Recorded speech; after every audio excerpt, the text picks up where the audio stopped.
الحمدللہ رب العالمین والصلاة والسلام علی سید الانبیاء والمرسلین اما بعد فاعوذ باللہ من الشیطان الرجیم بسم اللہ الرحمن الرحیم۔ قربانی کی جائے یا اس کے علاوہ جانور ذبح کرنا ہو، سنت یہ ہے کہ قربانی کرنے والا شخص یعنی جانور ذبح کرنے والا شخص اور وہ جانور جس کو ذبح کیا جا رہا ہے دونوں قبلہ رو ہوں۔ ہمارے ہاں یہ بات دیکھی جاتی ہے کہ جانور گرانے سے قبل جو ہے قبلے کا تعین نہیں کیا جاتا،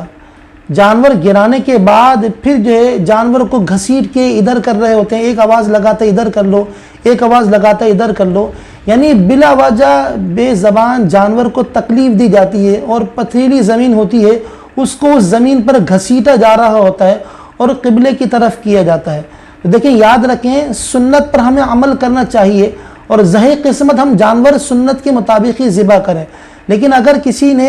جانور کا منہ قبلے کی طرف نہ کیا اور ذبح کر دیا، جب بھی اس کی قربانی ہو جائے گی، لیکن ہمیں جانور کو تکلیف سے بھی بچانا چاہیے۔ ساتھ میں یہ بھی بات یاد رکھیے کہ جانور ذبح کیا جائے تو 4 رگوں کا کٹ جانا ہوتا ہے جانور حلال ہونے کے لیے، لیکن اگر جو ہے 3 رگیں بھی کٹ گئیں جب بھی جانور حلال ہو جائے گا، یا پھر 4 رگوں کا اکثر حصہ کٹ گیا جب بھی جانور حلال ہو جائے گا۔ بعض لوگ جو ہے ذبح کرنے میں اس قدر جلدی کرتے ہیں کہ وہ 4 رگیں کیا اس قدر تیزی سے چھری چلاتے ہیں کہ چھری گردن کے موہروں تک پہنچ جاتی ہے۔ اور بکرے وغیرہ کو ذبح کرنے کے اندر تو یہ بھی دیکھا جاتا ہے کہ ذبح کرنے کے بعد بیچارے کی گردن کو چٹخا دیا جاتا ہے، چٹخا کے توڑ دیا جاتا ہے، جبکہ بکرا ابھی جو ہے تڑپ رہا ہے، اس کی جسم میں روح باقی ہے۔ تو گائے ذبح کریں، بکرا ذبح کریں، جو جانور بھی ہم ذبح کر رہے ہیں تو ہمیں چاہیے اس کو ہم کم سے کم تکلیف دیں۔ اسی طرح بعض قصاب جانور کو جلدی ٹھنڈا کرنے کے لیے